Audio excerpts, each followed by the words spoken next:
F'dawn l-aħħar 5 tisju fil-Gvern investa 200,000 euro kull sena sabiex eluf ta' studenti li weħlu minn xi suġġetti ewlenin fl-eżamijiet tas-sekk jattendu lezzjonijiet tar-reviżjoni.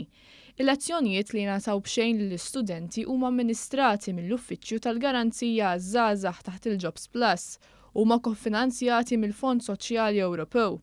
Dan is-sajf applikaw ma' 958 student ta' bejn il-15 u l-24 sena li weħlu minn xi eżami fis-sessjoni ta' Mejju li għadda.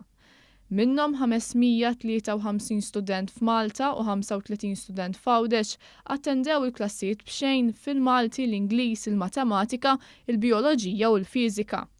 Il-lezzjonijiet ingħataw għal 5 ġimgħat sħaħ bejn Lulju u Awwissu fejn għalliema professjonali għenu l-istudenti jtejbu l-livell tagħhom sabiex fir-resits li saru f'Settembru jiksbu l-marki meħtieġa biex ikomplu bl-edukazzjoni tagħhom fil-livell postsekondarju.